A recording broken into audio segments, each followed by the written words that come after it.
welcome to Strength for Tomorrow Radio with me, Stuart Thompson. You are most welcome.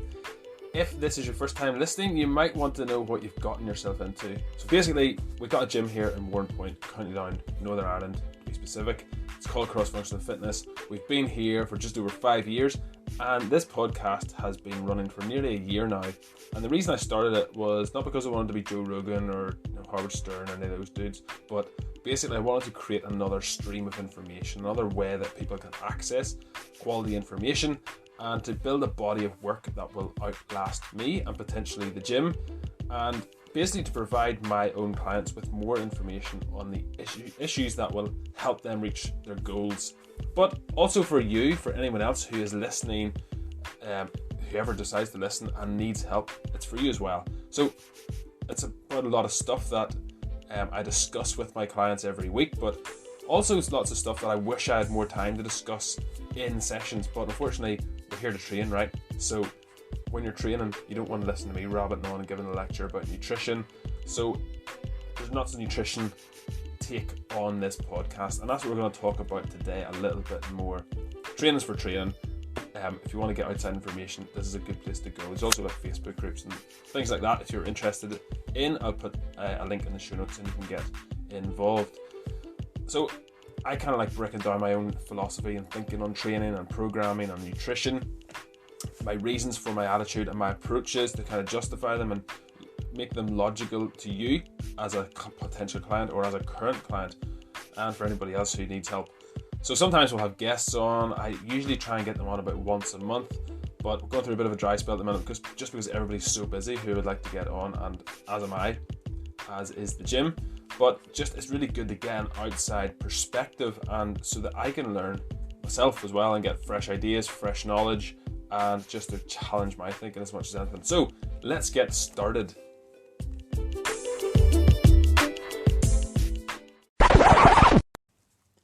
So what is a fat loss food? Now, you've probably heard of things like superfoods or zero calorie foods. They're not the same thing, but they're these marketing phrases, right? And they were popular for a few years. So a couple of years ago, you might remember that blueberries were one. People said blueberries are a superfood. You gotta eat blueberries because they're a superfood. The blueberries are a great source of lots of stuff, lots of minerals, vitamins, fiber, but they're not. What makes them a superfood? Marketing. That's what makes them a superfood. Good marketing. Goji berries as well. I think they were on a few years ago. Everyone was on goji. Get goji berries. Get them from deepest, darkest Africa or from the middle of like South America. Get your goji berries into you. There's loads of antioxidants in them. You got to get them into you.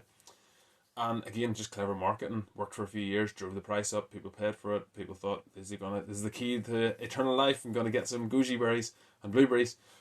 Zero calorie foods, unfortunately, those are another marketing term. And I'm going to level with you before we go any further. There's no such thing as fat loss foods per se. Now, before you turn me off, before you just turn it over and say, Stuart, you're calling me in to listen to your clickbait title, fat loss foods. How dare you? I'm never listening to you again. Hear me out, okay? So, fat loss foods, there are some foods that are going to make fat loss easier, and there are other foods that are going to make fat loss more difficult, based upon the fact that some foods keep you feeling full, some foods fill you up and enable you to be in a calorie deficit without too much trouble, without starving yourself, without feeling deprived. There are other foods that you might eat a lot of them in energy terms, but less so in volume terms, and they will not fill you up and you'll always be hungry. We're going to get into the details more in a minute, but first of all, I think it's important to discuss why there's no such thing as zero calorie food. So people might go, but carrots and celery, those are zero calorie foods. They require more energy to digest them than they do in themselves, than they contain. And I get where you're coming from, but it's still incorrect. Every morsel of food you put into your mouth has calories. It contains calories. If you're eating a food that doesn't have calories in it, it's not a food. That's kind of the definition of food. You get 0 calorie Coke and things. It's not, what is Coke? It's just chemicals, isn't it? It's a bunch of chemicals together. Now, I don't even know how they make it 0 calorie. It's kind of scary in one sense.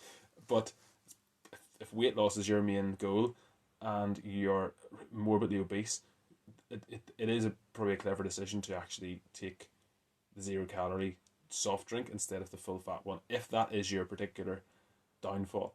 Now, for health reasons, you're probably going to be better not taking any of them. Drink some water, drink some milk or something that's actually natural and useful. But that aside, I think it's important to state that from the outset that there's no such thing as 0 calorie foods, and there's no such things as fat loss foods. I'm not intending on starting another marketing campaign to sell more of a certain type of food. I'm just going to tell you why these work from a scientific point of view and from a psychological point of view as well. So there's lots and lots of people, whenever they decide they want to lose weight, they will start to eat certain things and they'll stop eating other things. So they'll try it at least, and they'll try it for a while. Now, there's lots of people who will sway towards products, ones that'll say low fat, or they'll try and eat salads every day, or eat Special K, or something that's been marketed and branded as healthy on the TV or in the magazines or social media or whatever an influencer has told you.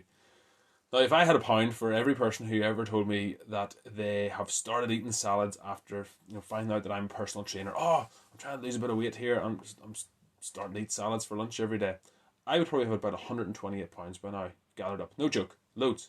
It's loads, isn't it? That's probably about 1 week's heating oil or electricity in 2020, just in relative terms, just for perspective, And part of me wants to scream whenever I hear that, because it's frustrating, because that's what's been sold to people, that salads are healthy, salads make you lose weight. And we're going to discuss in a little minute why that is not the case most of the time. Just a little caveat there. But yeah, screaming out loud is not socially acceptable in the West. So instead, I will maybe ask them things like, I'll ask them questions about their salad.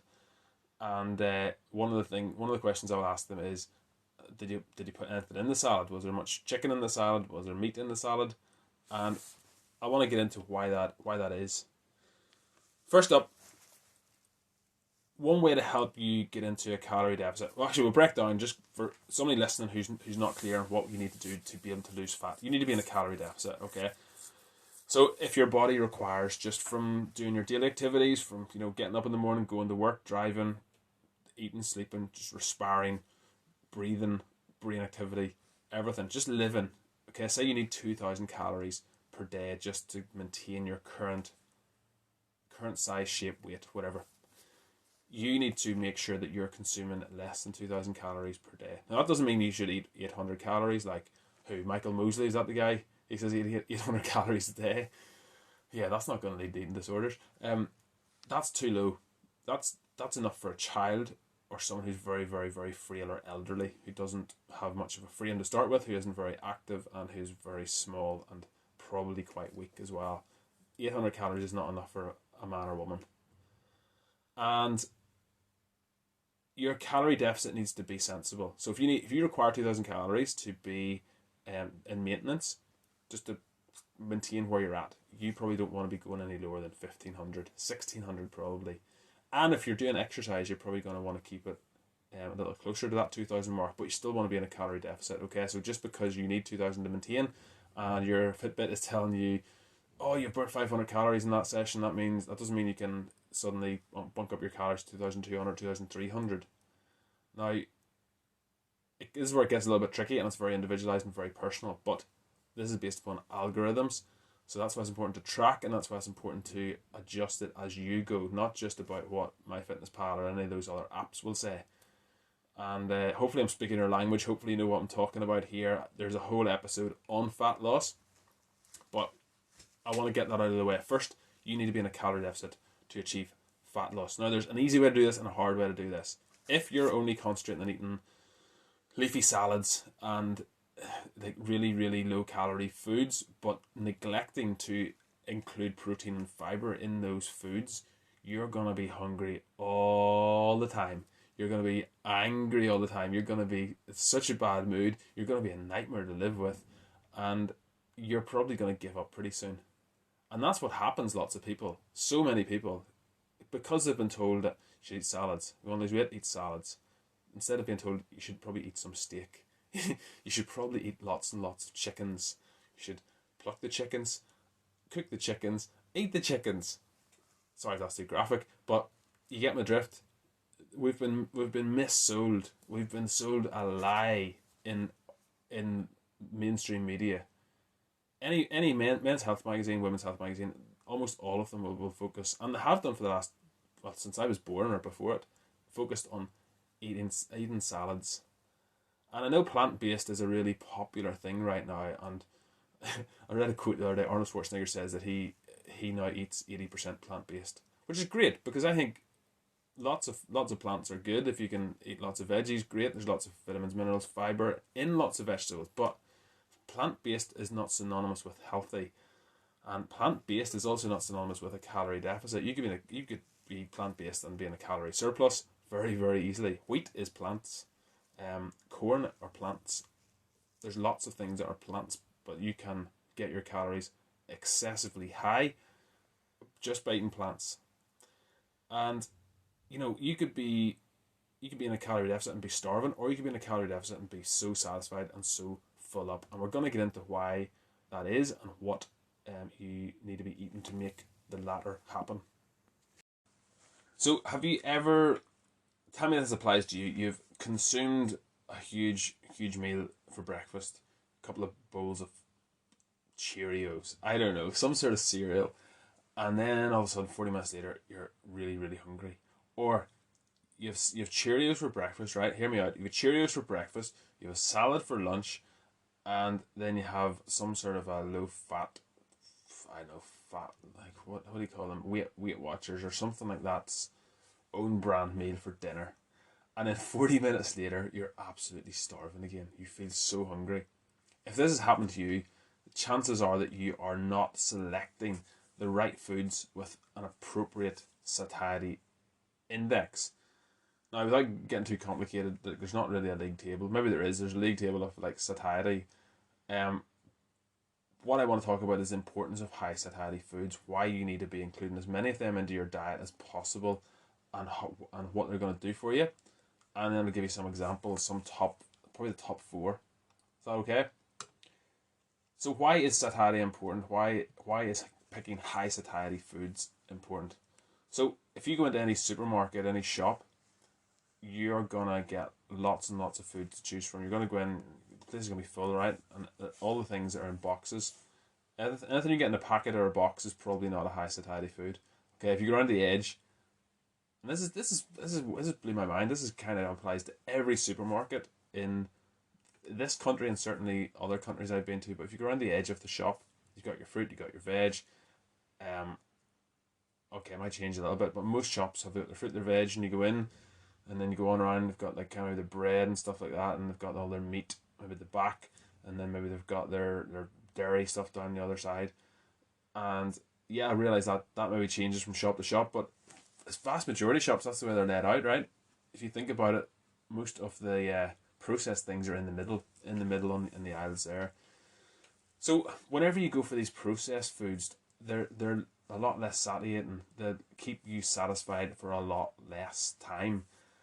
So they'll have really poor nutrition profiles. They'll have very little fiber, very little protein, probably filled with sugar, processed sugar, and okay, they might feel good, taste good at the time. Do you think they're filling you up? Like, I take a Mars bar, for example, take a Snickers, take any chocolate bar, right? You think, oh, I'll take this here, I'm feeling starving, I'll eat this will fill me up. Now, it might fill you up for about 15 minutes, and then you'll be starving again because it's literally sugar you're eating. It's essentially sugar that you're putting into your body there. And what happens is it's digested and it's processed really, really quickly, and it hits your bloodstream, and then you go crazy. You go nuts, and then you come down and you think, I'm still hungry, I need another one. So that's why if you got a multi-pack in your house, good night, they're gone. They're going to be gone. You can just keep eating them. That's why you can keep eating foods like that, because they're not very satiating and they're very, very low on the satiety scale, on that index. So if they're not meeting your nutritional needs, it means your body's going to be asking for more and more. It's going to be sending those hunger signals, and you're going to keep feeding it junk until you go to bed, and then you're going to do it all again the next day. So that's why it's important to have high satiety in foods in your house in abundance, whether it's your fruit basket, whether it's your vegetables, whether it's lots and lots of protein, meat, eggs. We're going to get into it now, but it's not to say that all of these processed foods are inherently fattening in themselves. There was a huge study done there a few years back where um, they found that people who kept themselves in a calorie deficit, even though their diet just consisted of junk food, they lost a load of weight. They lost so much weight. Now a lot of it might have been muscle tissue, fair enough, because there was very little protein in it, and they were out of shape, the guys that were in the study, but they they lost so much weight and they were just eating like the biggest, sweetest, sugariest junk food you can imagine. But a calorie deficit was still there, so they still lost weight. Now, is that something you could do long term? Probably not. You're probably gonna give in and crack and overeat on it sooner or later. But it just shows you that those foods are not what makes fat. It's not what causes fat to grow in your body in excess. It's whenever you're in a calorie surplus for most of the time. That's what happens.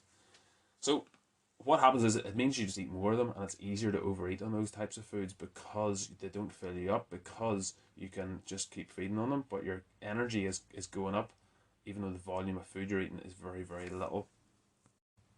So this is why it's important to pick satiating foods, because you want to be feeling full, you want to be feeling satisfied for as long as possible after every meal. Otherwise, you're going to be more tempted to snack on those sugary, processed, high-calorie foods that we all know about. Sugary foods like your bars of chocolate, your crisps, all of that stuff, all that junk, cake. You all know it, right? I'm just thinking of it now, and I'm like, oh no, that tastes so good. But if we're eating them regularly, if we're eating them every day, guess what? Our waistline is going to start expanding. So it means we need to fulfill our nutritional needs. Otherwise, our body's going to keep craving those good nutrients, and if we're not going to feed it, we're going to opt for something else. So that's why it's important to have these things prepared, because generally satiating foods do take a little bit more preparation. They do take a little bit more planning, a bit more thought behind them than the processed, sugary, packaged foods which you just rip open and down. So you want to make sure that your body has all it needs to sustain healthy function. And what actually brings satiety? Basically, every sensation or bodily signal in us is closely related with a balance of certain hormones. So there's a chemical reaction occurs whenever we eat food. A chemical reaction takes place in our body. So more specifically for appetite and satiety, leptin and ghrelin seem to be the most predominant hormones involved in this process. So the macronutrients that you get from your food, so your protein, your carbs, and your fat, that they're kind of the most effective ones for inducing this feeling of satiety is protein and fat. Carbohydrates, as we said, it's essentially sugar, but protein and fat are the ones which will keep us feeling most satisfied. That's why things like the Atkins diet can be really, really successful for a lot of people, at least in the short term. Now, telling someone they're never going to have carbs again is a different matter, but for a short term, for 6 weeks, 8 weeks, 12 weeks, there's a lot of people get a lot of success with that. They get a lot of weight off. Some of it's water weight, some of it is fat, and there's no denying that. I mean, people can pick fun at those sort of diets all the time, but there's no denying that they do work in the short term. And the reason they work is because of that. Protein and fat are highly effective to keep us feeling satisfied. So the problem is, fatty foods.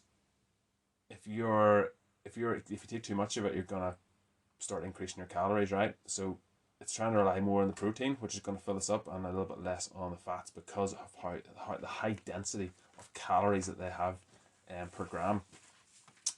So for this reason, it really is of prime importance that we meet our daily protein needs and our daily fat needs, because they do play such an essential role in how hungry we'll feel throughout the day. And our hunger is what dictates it, right? Our hunger a lot of times is what causes us to overeat, especially if we're really on point with our nutrition. It's whenever we feel starving that we crack and we just want to grab some food from somewhere, right? So if you're just thinking of you're hungry all the time, your stomach's sore, hungry, it's all you can think about, you're not gonna want to train. You're gonna feel weak. You're not gonna be able to concentrate on anything until you get that satisfied, and it's probably gonna be junk food. Whereas if you've got a plan in place, if you've got food in place, and you know you're gonna have a big, huge, healthy dinner full of protein, full of fiber, you're gonna be in a lot better place than if just grab like a ready meal or like a pizza or something that's not going to really fill you up for very long. So, what are the most satiating foods? Without further ado, let's get stuck into it. Get your notepad out if you need to. It's only four though, so you'll remember. But if you go to any shop, basically you'll be able to get these foods. Go to the butchers, go wherever. They're pretty readily available. They're not some obscure things like goji berries you have to go to the jungle to find. First of all, number one is beef. Okay, red meat.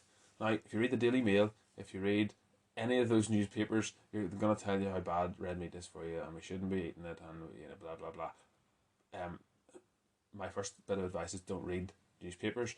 My second bit of advice is look into how beneficial beef actually is for us for lots and lots of reasons. And by the way, ribeye is your go-to. Ribeye steak is just it's just incredible, isn't it? Sirloin's good too, but ribeye are just that was and the more marbly, apparently the more marbled effect through your steak, the better it's going to taste and the better it will be. So as we said, protein and fat is your best source of satiety. Those are the ingredients, if you want to think of it like that. They're the nutrients that are going to keep you feeling full. So things like steaks, high quality meats, so things that are high in protein and lower in fat. All red meat's got fat in it pretty much. Even the low fat beef mince has got fat in it. It just has. Even if it's low fat, it's still got fat in it. So if you can get the leanest cuts of meat. Obviously don't eat the fat if possible. Stick to the protein. But there's so many good nutrients, B vitamins. You got iron, and there's so many good minerals and vitamins in beef. And if you cook them well, bit of salt, bit of pepper. Pepper's optional actually. I heard some people saying that pepper's not great for them, but boys, a dear, tastes good, doesn't it? It's gonna be really beneficial for you if you're trying to stay full.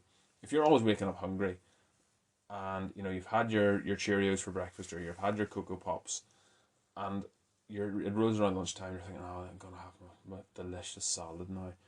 Stick a steak with it. That's my advice. Okay, so have your salad. Go easy on the dressing. In fact, scrap the dressing, and have a steak with it. That'll be my advice. If you can't, like, I'm not saying you can't. Most people can't stomach steak first thing in the morning. I know I couldn't, but we'll get to another option you can have for breakfast. But steak is, just try it. Try it. If you find after you've had a steak that you still want to eat sugary foods, you still want to binge and snack and junk food, another piece of advice would be, if you need my advice, is to don't buy the junk food in the first place. Second piece of advice is to eat more steak. Get another steak. Eat steak until you don't want to eat anything else, anything more. If you have those cravings, it's a sign that you haven't eaten enough protein, you haven't eaten enough meat. So if you're always waking up hungry and say you've had your Cheerios and coffee for breakfast, full of sugar, and it's not satiating, and you get some steak in later on in the day, it really does work. I dare you to try it. Another one then, so number 2 is nuts. Cashews, almonds, walnuts, other nuts. They're so, like Brazil nuts, they're all so dense in energy. And just 100 grams of them are going to keep you feeling full for a long, long time because of that combination of protein and fiber and fat within them, as well as lots of E vitamins.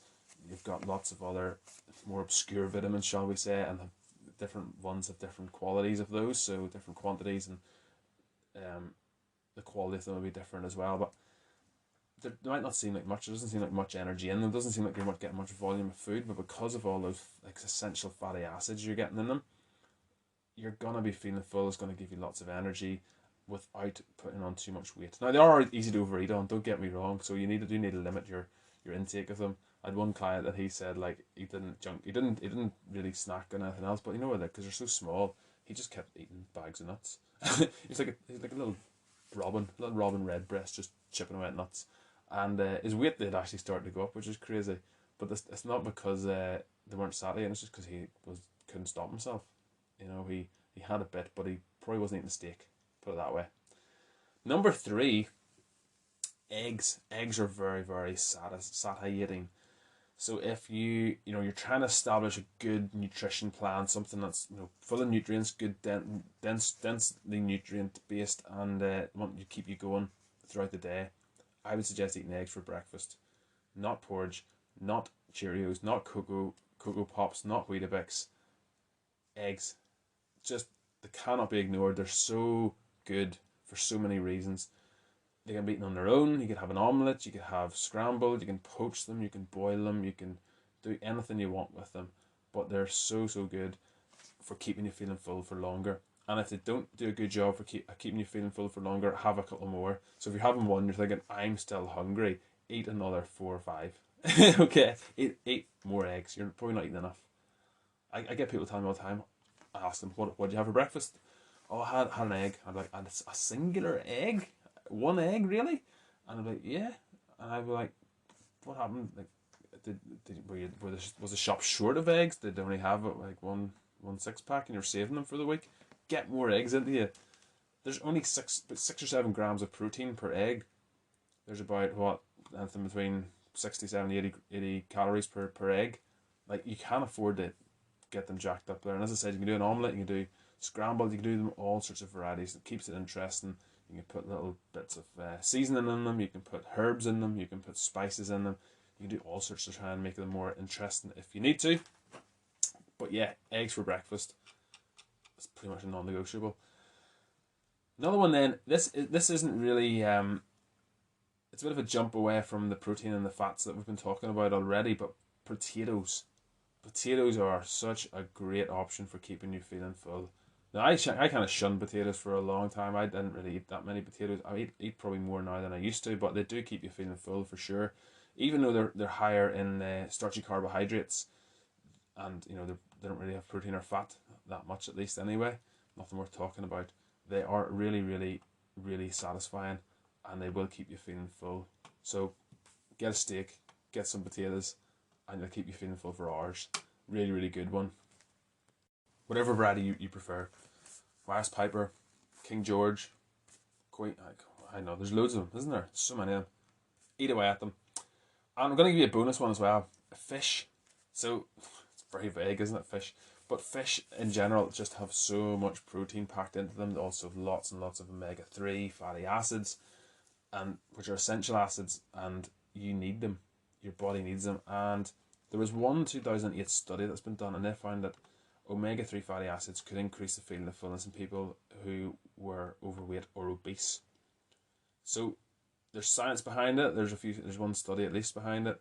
There's other studies that's indicated that protein in fish may have a stronger effect on fullness than even other sources of protein, which is really interesting. And on the satiety index, fish scores higher actually than all the other protein-rich foods, including eggs and beef. It's kind of funny how I left this to the end, but interesting. I suppose it's maybe not as readily available as red meat, but it's maybe a little bit more expensive. It's probably similar now. I'm not a meat merchant, but it's probably something similar. So fish actually had the second highest score of all foods that have been tested on the satiety index. Another study compared fish, chicken, and beef protein, and the researchers actually found that fish protein had the strongest effect on satiety. So there's several studies here that have been done on fish, so that's why I've thrown it in at the end there. It's another great option. Again, just make sure you're eating plenty of it. Don't be going easy on it. Don't be thinking like saving some for tomorrow. Get it into you. Eat it up. So some final thoughts on fat loss foods. Stick to protein and fiber. Protein, fats, and fiber. Mainly protein and fiber. Combine these two nutrients as much as you possibly can, and I guarantee you this will set you up for the most success if you're trying to lose weight, trying to get slimmer waist, trying to get a little bit more in shape for holidays coming up, or you're just trying to fit into your favorite clothes again. Protein and fiber. If you want more options, you're like, I don't like any of those things you've said, sir. I don't like red meat. I don't like fish. I don't like eggs. I don't like nuts. I don't like potatoes. Absolutely fine. Google protein sources. Google fiber sources, and combine them in as many different combinations as you possibly can, and tell me how it works out for you. I'd be really interested to know. Remember, the goal is to try and get as many nutrients into you while keeping the calories down, keeping them under what you need to be taken in to achieve a calorie deficit. So that's one of the most important aspects of your nutrition plan, is to make it satiating. Now you can, as I said, you can get in a calorie deficit. It's important. It is possible to do it, and to do it in a way that's not gonna, it's gonna keep you hungry all the time.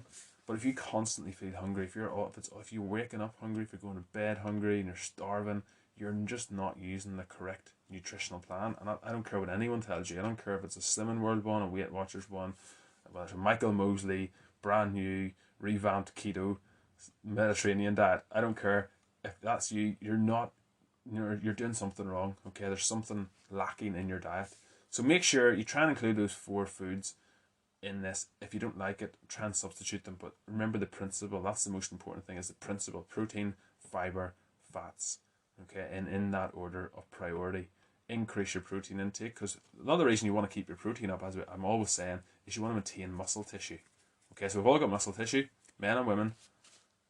Doesn't matter how overweight you are, how underweight you are, we've all got some muscle tissue. And if you're going to be in a calorie deficit, it means your body's going to literally dip into its own tissues for fuel. It's going to burn them. It's going to self-cannibalize. So you want to make sure your body is opting for fat tissue and not muscle tissue. Do resistance training, do heavy strength training, and you keep your protein levels up high. Okay? Make sense? If you've any questions on this, if you've any feedback, if you've tried it and you either had success or you didn't have success and you want to shout at me, get in touch. I'd love to hear from you. I'd love to hear your feedback. I'd love to help you if you do need more direction or clarification on any of this. The email address is info@crossfunctionalfitness.co.uk, and I will get back to you. And I might even read it out on the next show, just so we can not necessarily name your name if you don't want it included, but just so other people can learn, and I can help more people with questions that you might have. Now we've got a few news of the week articles to tell you about, and the first one is from New Scientist, and it was published on the 23rd of February, which was Wednesday of this week. And it's titled, "Dog Owners Are Half as Likely to Develop a Disability in Older Age." Older adults who own a dog have a much lower risk of cognitive and physical disabilities, but those who own a cat don't have the same benefit. Sorry, cat owners. I know there's a few cat owners listening to this and are going to be devastated, but you might need to get a dog to go with the cat so you can walk them both. Maybe carry the cat and walk the dog, just a thought. So, story continues here. People who own a dog have a much lower risk of disability in old age. Cat owners don't seem to be protected in the same way. Unsurprisingly, the benefit is lost if you don't walk your dog. So yeah, walking your dog's important. Your dog probably won't live as long either. My dog always wants walked. Always. Like, no matter if he gets walked twice in a day, he won't walk 3 times in a day. There's just no pleasing him. Anybody else's dog like that? So it says, unsurprisingly, the benefit is lost if you don't walk your dog or take part in another form of exercise more than once a week. So it boils down to exercise. It's not really actually owning a dog. It's not dog, her in your house that's magical and makes you live longer or protects you from disabilities. It's exercise. So the National Institute for Environmental Studies in Japan, they asked around 11,000 people aged 65 to 84 years old if they currently or previously owned a cat or a dog. The researchers then tracked the onset of cognitive and physical disability in the participants for 3.5 years between 2016 and 2020. 2020 probably screwed up their results right enough, because everybody went walking, didn't they? Because they couldn't go anywhere else because they were locked up like slaves. They found that current dog owners who exercise more than once a week were around half as likely to develop a disability compared to people who have never owned a dog, even when controlling for age, sex, income, and health factors such as smoking, diet, and cardiovascular disease. That sounds like a really good study, because all of those things have a massive impact. Right? If you smoke or you drink, like sometimes they'll do that with red meat, and they'll band all red meat together in a study and say it's bad for you. So bacon, sausages, along with sirloin steak, ribeye steak, and they'll say red meat's bad for you, gives you cancer because of this. But they'll not take into account that the same people who were eating who said they ate red meat also happened to smoke, happened to drink, probably took drugs. Who knows? They didn't isolate the study. That's the problem. At least this one did. The team also found that people who owned dogs in the past had around 10% lower chance of disability compared with those who have never owned a dog. Dog walking is a moderate intensity physical activity that appears to have a protective effect on reducing the risk of disability onset. Around 13% of dogs in the UK aren't walked daily, according to a 2019 survey by veterinary charity the People's Dispensary for Sick Animals, putting animals at risk of obesity and poor mental health. Sometimes I don't actually walk my dog. What I do is I go to a place called the Mountain Bailey in Dromore and let him off the lead, and he does sprint intervals up and down a big hill, which is far better than walking, because within 15 minutes, a bit like us doing HIIT training and going to like one of my classes, same sort of thing, but for dogs, and nobody's shouting at them, there's no music playing. Meanwhile, current and former cat owners were just as likely as people who had never owned a cat to develop a disability, but owning a dog had no effect on people's likelihood of dying in the study period, and neither did owning a cat. So that's good. Your cat's not going to kill you, neither is your dog. And as increased socialising has been linked to a reduced risk of disability, the team also investigated whether the level of social interaction between dog owners and their neighbours had an effect, but it didn't. This may be because the companionship offered by pet dog helps to boost cognitive health and compensate for limited human interaction, the team suggests. Oh, that's interesting. Your cognitive health probably takes a decline whenever your dog is outside barking and your neighbours get annoyed and they come around and complain, which hasn't happened yet to me, thankfully, but it'll probably happen soon. Get a dog. And our second news article, I'm going to stick with the dog theme. It just happens to be one of those weeks. This is from ScienceDaily.com, and it's from the 24th of January. Actually, I didn't see this until now, but overweight dogs respond well to high protein, high fibre diet, study finds. So, summary is a study of overweight dogs fed a reduced calorie diet, high protein, high fibre diet for 24 weeks found that the dog's body composition and inflammatory markers changed over time in ways that parallel the positive changes seen in humans on similar diets. The dogs achieved a healthier weight without losing too much muscle mass, and their serum triglycerides, insulin, and inflammatory markers all decreased with weight loss. So it's literally what I've been talking about on this episode: protein and fibre. And I promise you, I didn't actually find this article until after I finished the rest of the show. I actually just went looking for some interesting news articles there afterwards, and this happened to be front and centre. So there you go. Works for dogs, works for humans. You could try it on your cat, but the same principle is interesting, isn't it? And all those things, all of those inflammatory markers also improved whenever their weight went down, and they maintained or helped to preserve as much as they could of their muscle tissue. So it probably depended largely on how severe a calorie deficit, and that's what happens with humans as well. If you put yourself in a really strict calorie deficit and you keep your protein high, keep your fibre high, but it's too severe, the calorie restriction is too severe. Also, dogs can't do weight training, so you can do that, so you've got that benefit. And again, another reason to get a dog, because you can test these things on them. I'm only joking, in case there's any USPCA or somebody listening. You've got to be kind to your dogs, walk them daily. Does you good, does them good. Everybody's a winner. And our last study is again from Science Daily, and this one is on the 17th of February 2022. And the title is Exercise Can Help Older Adults Retain Their Memories. That's retain, not retrain. Exercise can help older adults retain their memories. So pulling data from dozens of experiments let researchers show whose brains benefit the most from exercise. This is by the University of Pittsburgh. And just a quick summary, conducting a meta-analysis of 3,000 patients over 36 studies, carefully vetted from more than 1,200 studies in all, psychologists were able to find that specific exercise helps episodic memory. So episodic memory, I had to look that up as well. Episodic memory is the memory of everyday events that can be explicitly stated or conjured. It is the collection of past personal experiences that occurred at particular times and places. For example, the party on one's 7th birthday.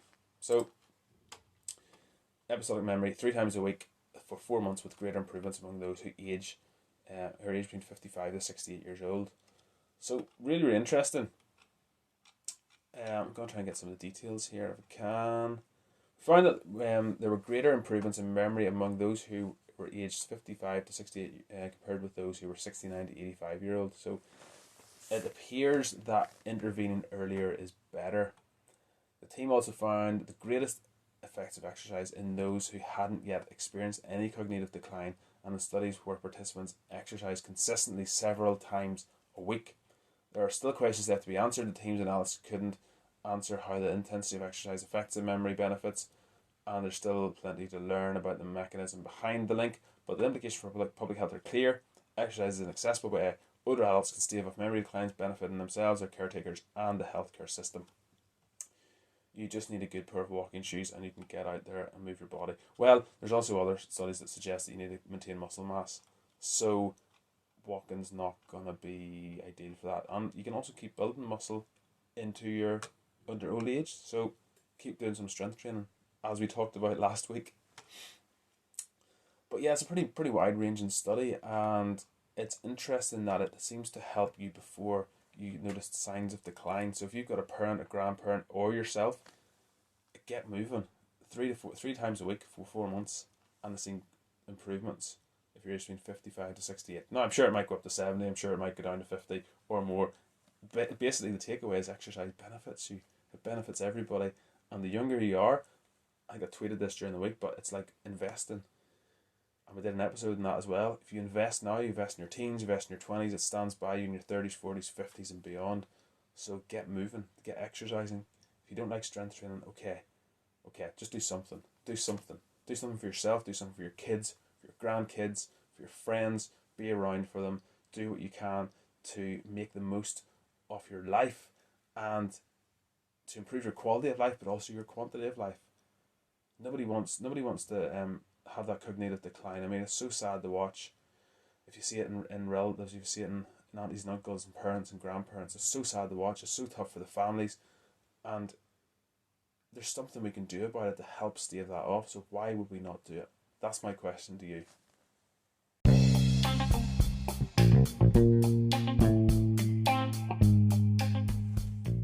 Okay, it's time for our joke of the week.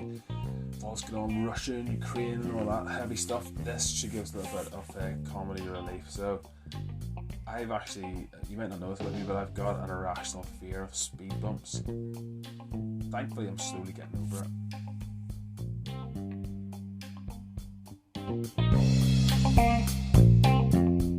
Ha ha ha ha ha ha ha ha ha ha ha.